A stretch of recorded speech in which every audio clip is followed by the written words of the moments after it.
Welcome back to Leveraging Leadership, where we unpack the art of business leadership. I'm your host, Emily Sander, Chief of Staff turned Executive Leadership Coach. This show is all about finding your points of greatest influence and leveraging them to better serve those around you. My guest today is Melissa Yap. Melissa, welcome to the show. Thank you for having me, Emily. It's a pleasure to be here. It's an honor to have you. And you are the first guest on the show from Malaysia. So our international footprint and audience continues to grow, which I love. So thank you so much for being here, especially at odd hours. No, thank you so much. I really appreciate the ability to actually join your podcast. I've listened to quite many of them.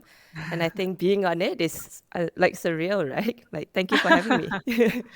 You're most welcome. So maybe tell us a little bit about yourself and your path to being Chief of Staff at Deloitte. Yeah, so thanks for asking that, Emily. I think that is a little bit of a personal story. And I read the book that you have. In fact, I have it here with me. There we go. So one of the thing that I really like about how you describe the role is that when you buy a 6-pack of soda cans and you have that plastic ring that binds them together, I think that really resonated, especially for me at the beginning when I took up the role, because like you rightfully said in your book, we don't actually represent any distinct function or leader of any parts of the function in the organization.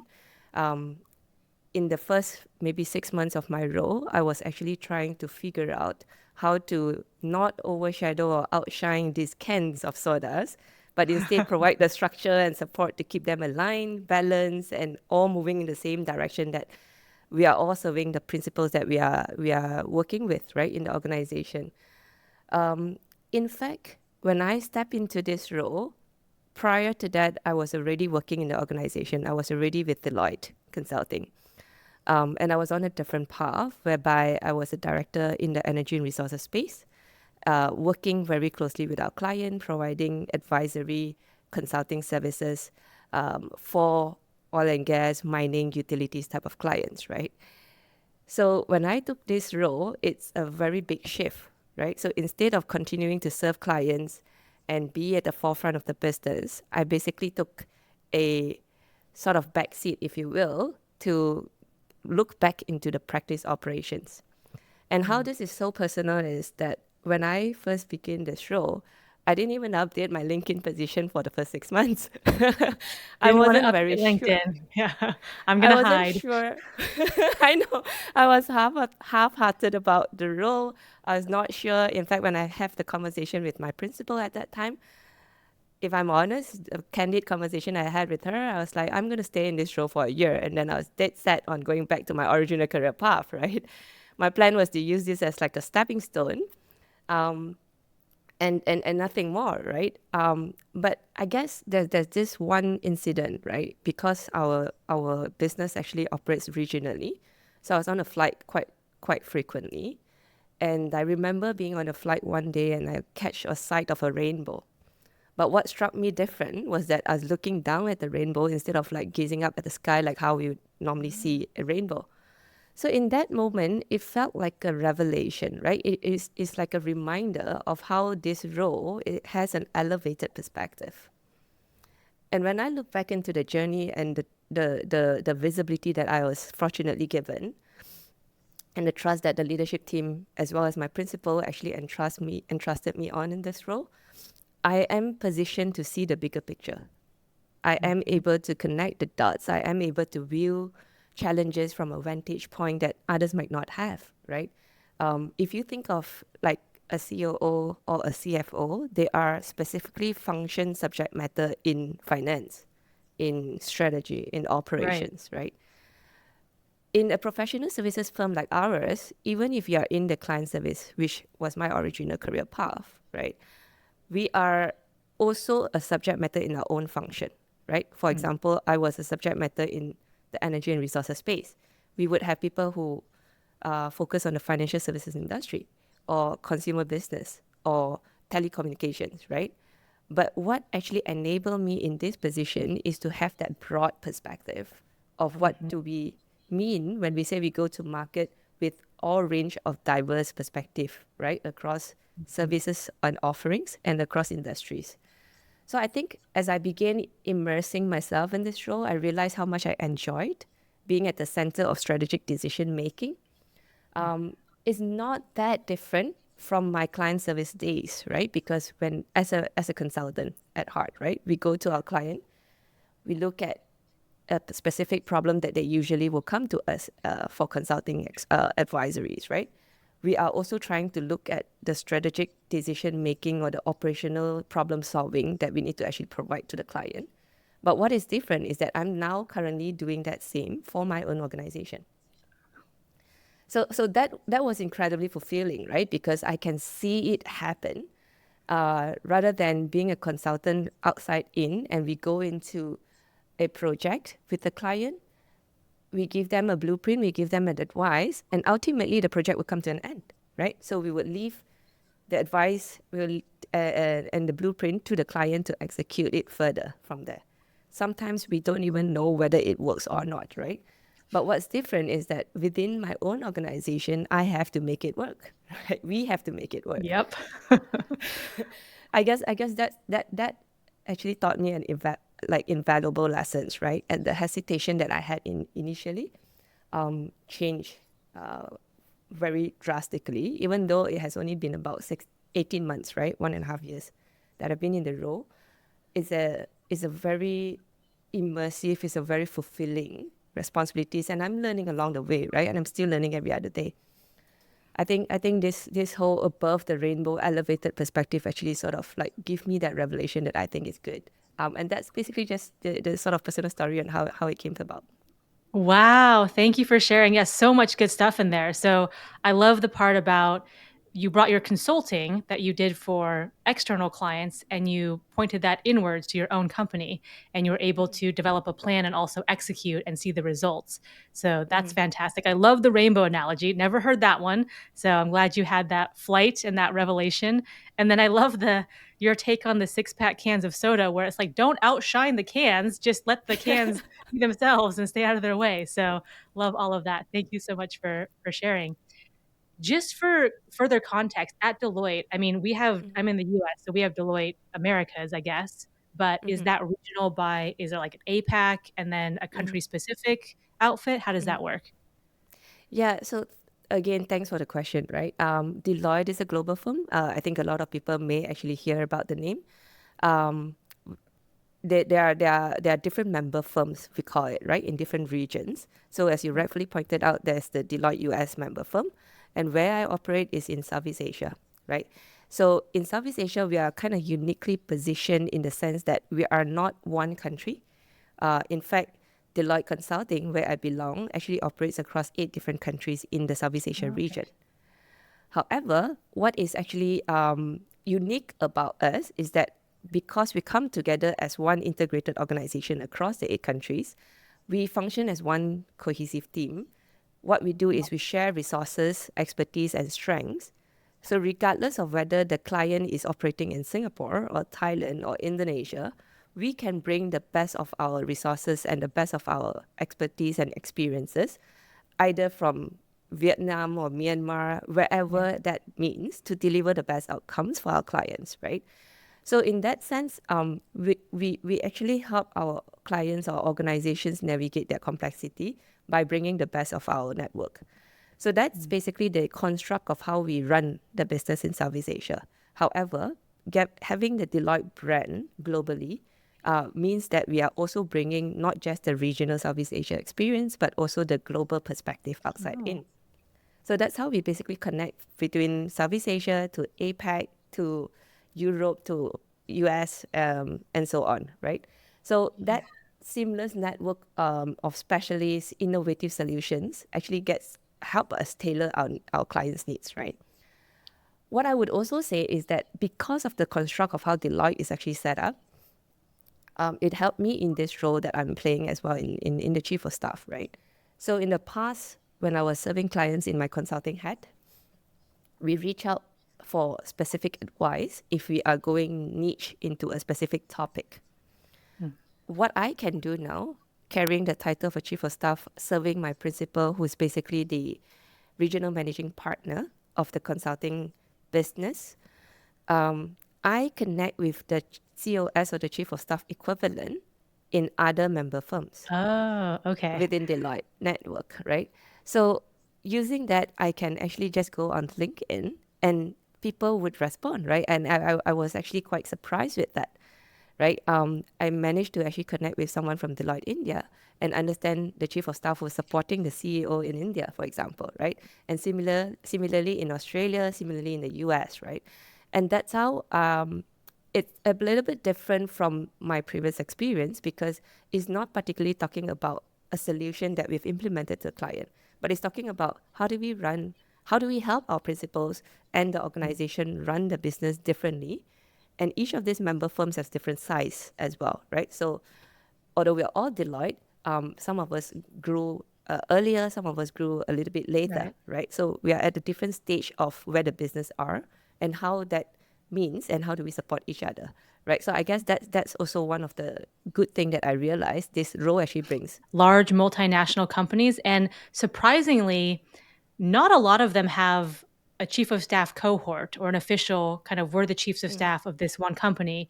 And as you mentioned, like lots of different sizes and shapes and flavors of what that means worldwide. But it was surprising where these companies would have hundreds of chiefs of staff, but yet, no, I don't talk to another chief of staff. I just kind of stay in my lane and do my thing. It sounds like you proactively went and found these people and asked them questions and shared knowledge that helped you both, which is fantastic.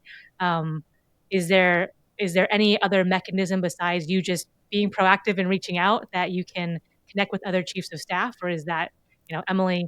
Some places call it chief of staff, and some people call it a different position. So you just kind of mm, have to know who's who within each region. mm. Yeah, so you're kind of spot on that, right? The reason why I reach out proactively to your point is actually within the region I operate in, within Southeast Asia, or I could also argue within APAC more broadly. The role is still very nascent, right? The role is still very new, and there are not a lot of chief of staffs that actually move on or continued in that role that we could probably say that's the path that I'm going to take, right? Okay. Um, and because of that, I was curious. And because I put my hands up and I said that I'm going to do this, but I was half-hearted about it. I'm not sure if it's going to lead me somewhere. So I wanted to know what can we do, right? And then I realized as I speak to more people outside of Southeast Asia or outside of APAC that even though the role may be a bit more ubiquitous in other countries, in other regions, the definition of the role is still very different, right? Hmm. And I kind of, my key takeaway at the moment, I think that the role differs depending on the size of the organization that you're in, the principal's leadership style, because it depends on whether that person is more of a delegator or more of an authoritative leader, right? I think that makes a very big difference.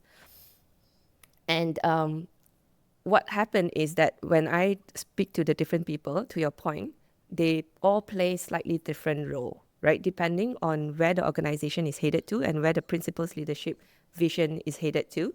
They can be a chief of staff and also play a strategic initiative kind of role. That's probably one.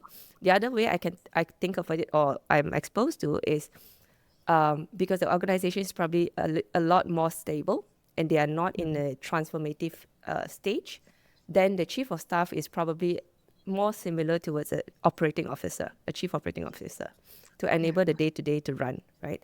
So what I actually sort of take that back and actually apply back to my own day to day, I see it as both on two hands, right? One is the day to day operations that needs to happen. And because of the unique position that we are in as the chief of staff, we are basically able to see what's happening in each of the different industry and each of the different functions, whereby you have very capable, very good leaders who are leading each of the function, but they need to talk together. They need to talk to each Yes. other. That's one role that I think the chief of staff play, right? The other thing is communications. So as the organizations go bigger and larger, sometimes we take for granted that people would know, right? Because I sent an email, right? People should read, right? But we are surprised sometimes that some of these communications, there are multiple channels to it, right? So I am a more engineering background, right? So I don't used to appreciate so much about how mass communication means and what does it mean to run an organization in that sense, right? And if I extend that further, it's basically building or designing the culture of the organization. How do you want your people to actually align with the vision that you're setting, right? So that's one part of it that I'm thinking about, or I'm actively executing as part of the role. The other part is more strategic and more ad hoc, as needed, as we require, right? So as we run the day to day, we might discover that things needs to improve. So Yep. part of the nature of being a consultant, we want to actually design a project and then try to make things better, right? So then that's where some special projects will come together. And the difference, I think, these kind of projects versus the ones that I used to do is basically these projects are at a higher level, right? So we don't design a project just to do a particular improvement on one process flow, right? So it needs to be the most transformational, the most prioritized project that will actually move the needle for the organizations, right? Yep. And most of the time, this will involve multiple functions and multiple teams within the organizations to come together. And that's actually a hard thing to do, right? So what I realized is that internal strategic special projects like that actually do take a longer time to execute, right? So if I wear my old consulting hat, I would go and design and sell this project for 6 weeks. And then I realized when I implement something internally, it probably takes 6 months, for example, right? Ah, It's not because we are not focused on it, right? It's also because we do have our day-to-day business as usual that we need to run, right? So that's basically like key takeaway that I think the two main things comes together when I speak to different chief of staffs around the world, right? Within Deloitte and also outside of Deloitte, right? So when I connected with some of the chief of staffs which are from other organizations, I think similar sentiments also come together. yes. So certainly the operational and strategic components are happening in parallel. And just on the second piece you mentioned, so you said key strategic initiatives tend to take longer. I'm wondering, how do you determine which ones to prioritize? Because a lot of chiefs of staff I speak to are like, Emily, I could do 17 things. Like 17 things are important to my leadership team. And at some point, we as chiefs of Mm-hmm. staff have to pick, or we have to help someone decide, we are not going to do these 16. We are going to focus on this one and get it across the finish line. So I'm just wondering, from your perspective, how do you approach those decisions? Yeah. So I guess because as part of the role, one of the things that I like how you write it in your book, right? We are basically measuring the drumbeat or the heartbeat of the organization through all the cadence meetings that we need to set up, right? So be it a weekly cadence we are looking at in terms of how are we driving our sales and pipeline, or monthly cadence on how we actually performing overall as a business in our monthly business reviews, or even quarterly or yearly meeting that we come together either as a partner group or staff group, right? In those drumbeat meetings, I think what actually makes sense is that you can actually connect the story of how the organization is growing or not, right? Mm. And with that, then what is actually important is, for example, in a people-centric business like Deloitte or any professional services firm, right? Our main asset is people. So we don't manufacture iPhones, for example, right? We don't sell any products. We sell services, right? So in that sense, our people are our talent and our everything in order to bring the most to our clients, right? What is one example of a prioritized initiative is when there's a challenge in, let's say, talent acquisition, in recruitment of the right quality of people, that is actually effectively going to hit our bottom line and top line, right? So I guess that's one of the ways that I'm using the leadership that I'm supporting, the principle that I'm supporting are using to prioritize initiative. And for example, one of the key initiatives that I've run before as part of my role as a chief of staff is that in a professional services firm like us, right? We were very dynamic sometimes, right? It's a little bit unpredictable in terms of the demand. It's a delicate balance, right? So we need the people. It's a chicken and egg story, right? We need the Yeah. people to deliver the services, but at the same time, if we are growing rapidly, aggressively, do we first bring in the people and then grow the business? Or do we bring the sales or the revenue and then bring in the people, right? This is very real costs that we're talking about, right? In order to balance our people costs, right, we can't be hiring a lot of people, and then if our front engine is not selling as fast, then these are actual costs that we need to manage, right? So as part of that intricate challenge that we face, our recruitment and our talent acquisition needs to be very dynamic and agile in actually responding to that dynamic demand situation. So imagine if you are a recruiter in a firm like a professional services firm, one day you're asked to bring in 100 people, another day you may be asked to actually stop or freeze that process for a while, right? And it's hard, right? Because the entire recruitment process takes time, right? To source for the CVs, to process through the interview process, and then to negotiate through the offer letter. That itself takes time.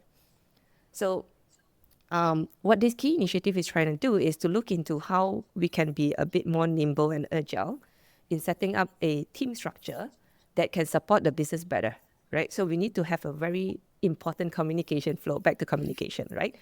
Between the recruiter as well as our business, right? Because we cannot expect our recruiter to know the business as much as our business leaders, vice versa. We also need to make sure that our business leaders are also feeding the right information back to our recruiters, right? So that is a design of both an org structure and a process, right? And streamlining a workflow that basically foster closer collaboration and stronger alignment between the team.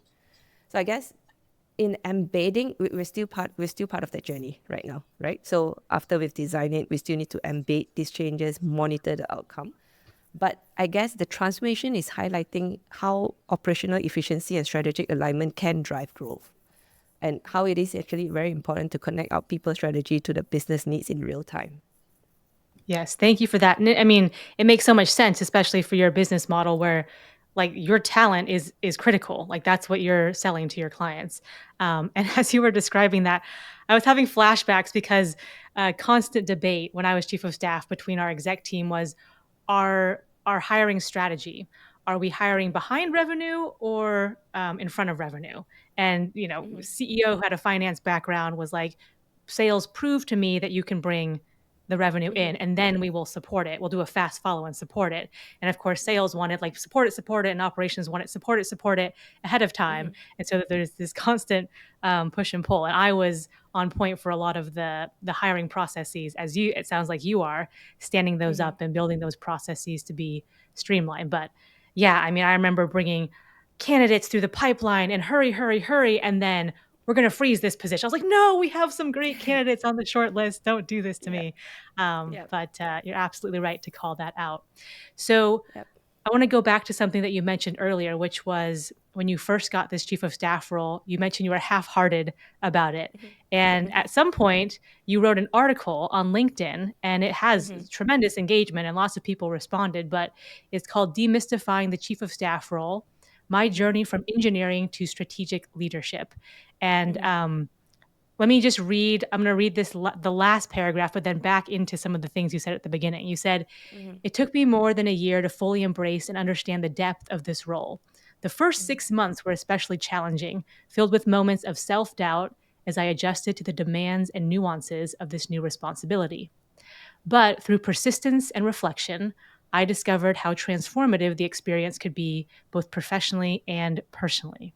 So, first of all, thank you for sharing that, and especially calling out, look, the 6 months were challenging. Like I had self-doubts because people kind of glaze over that type of thing, and you called it out in your article. So thank you for that. When did you write this article, and what prompted you to do that? Yeah. So I think thanks for pointing out that article, right? In fact, if I could share a little bit more, after I posted that article, it actually expanded my connections a fair bit as well. So I've got, people who are outside of, you know, connections or my proactiveness to reach out to chief of staff, right? There are aspiring chief of staffs or current chief of staffs who actually reach out because of the article across the world, right? Literally connected with people from Hong Kong, South Africa, UK, That's or so even closer cool. to home in Singapore. But what prompted that writing of the article is when I moved into this role, the 6 months that I was full of self doubt. Why was that? Is because I feel that it is such a big change, right? In terms of how I was working as a director in the firm, and basically aspiring to become a partner myself one day to basically run a business within the firm to something that is seen as more back office, and more maybe supportive in nature, right? And that was basically that sort of self doubt that I think was happening at the first 6 months of my role, right? I wasn't sure whether this is the right move, which was also why I was like, okay, let's not update LinkedIn. I just pretend it didn't happen, right? And I can come back to consulting or come back to what I was doing, right?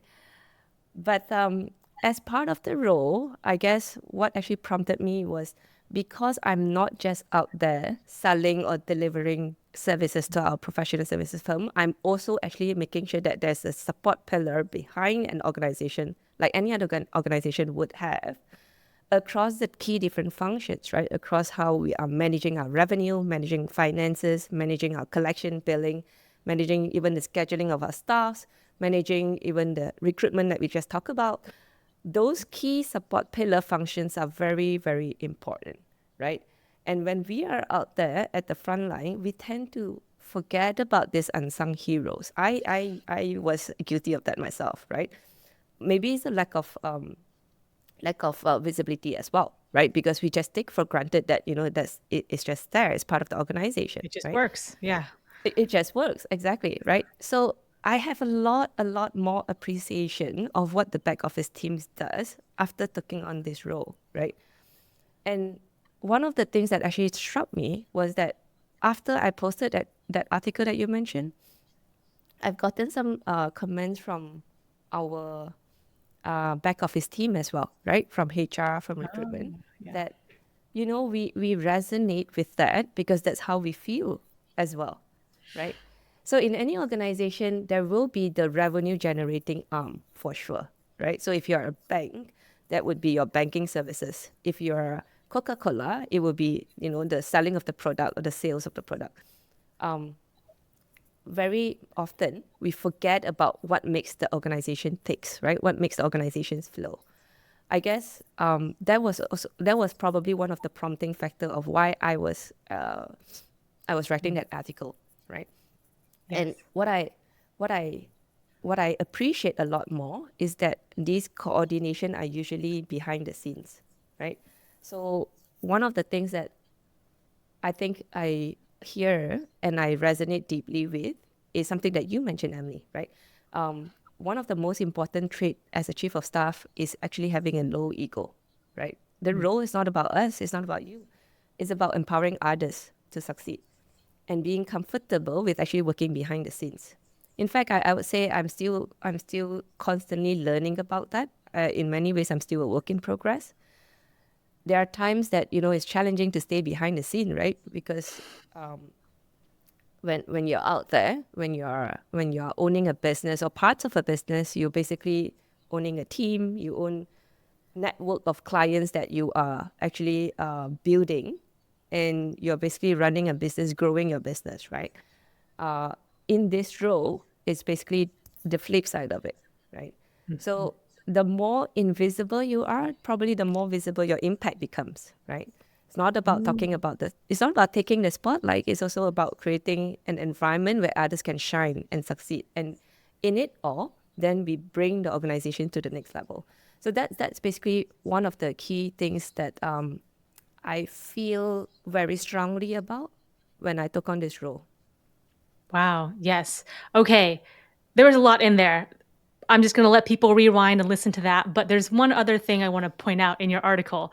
Um, When you first moved to the chief of staff role, I'm reading this quote and laughing. Someone said, come back to consulting, come out of retirement. So people were like, Yeah. you kind of retired essentially. I was like, no, no, no, I'm just doing something in an entirely different area. But what made people say that? Just because they didn't see you or they didn't see you in a director role anymore?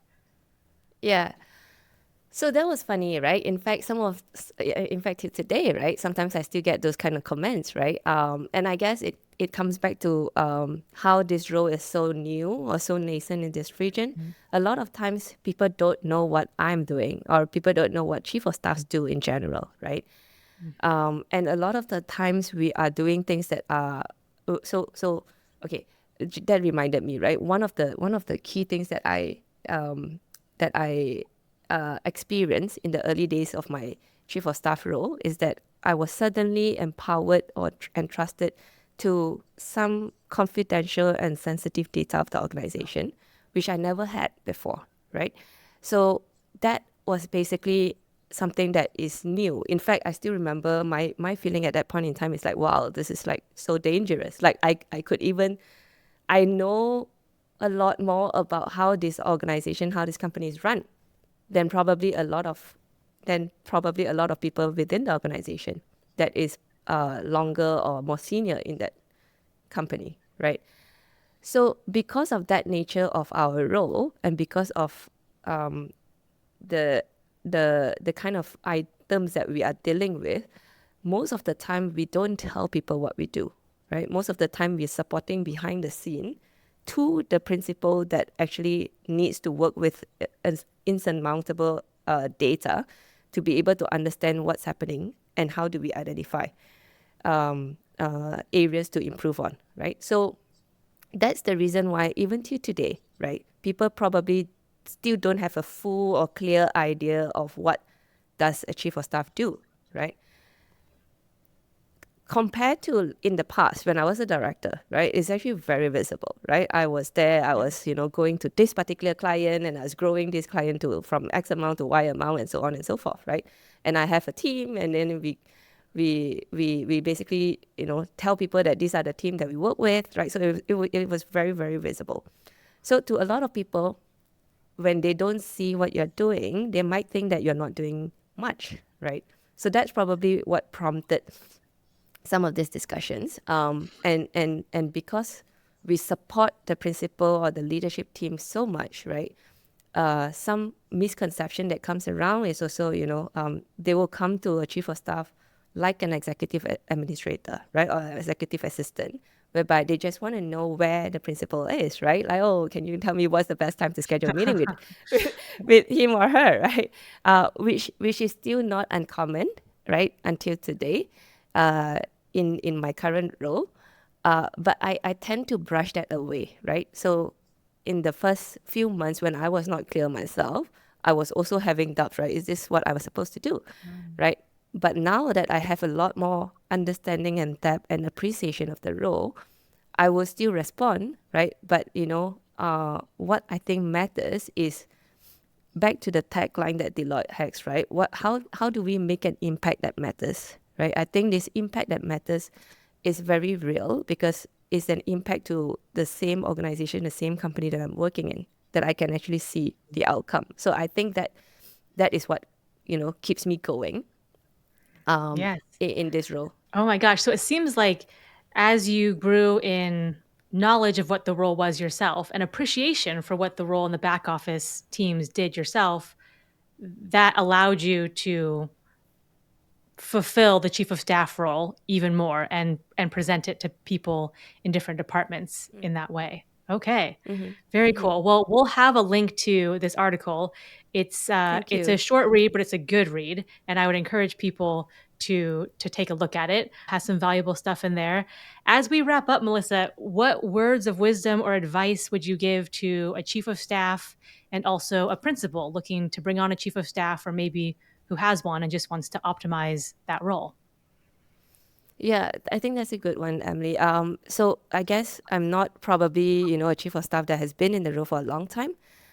One key takeaway, I probably repeat this again, right, is basically back to the low ego advice that you yourself have given, Emily, right? I think it is very important sometimes that we oversee the importance of the unsung heroes. We oversee the importance of the people who are actually working tirelessly behind the back to enable something to run, and we take for granted that they will just be there, right? So I guess that is a good advice that you have given, and I'm taking on board. That I think is actually a good challenge, right? Especially to a lot of the chief of staff get into the role because they are potentially high potential individuals, they are high achievers, they want to do things, they want to be seen, right? But taking a step back sometimes enables us to actually have a broader perspective, have a broader understanding. And one thing that actually resonated with me when I spoke to another chief of staff is that learn through exposure, right? So I used to, this is so technical as an engineer myself, right? I used to say that I want to basically just learn hard skills, right? Technical skills. And I'm like, I am so good at this particular subject matter. Then when I come to this role, I'm like, what am I learning, right? But the soft skills are actually very, very important, right? Stakeholders management, communications. An MBA will probably give you the theory, but this is probably a practical walk of the MBA itself, Yes. right? Yes. I think that's one thing that I would take away for the role of the chief of staff. For the role of the principal, I think it is very, very important to walk the talk when it comes to enabling or supporting your chief of staff. Because if this role can be set up correctly, and if your chief of staff are empowered with the authority, with the trust that they can operate effectively, and what that means is you need to back them up visibly, right? Especially in moments when, there are tough calls, when there are challenges that are being implemented. Most of the time in either strategic projects or operational issues, we are called in when there's a problem, right? So that clear communication about why is this chief of staff involved when they are not.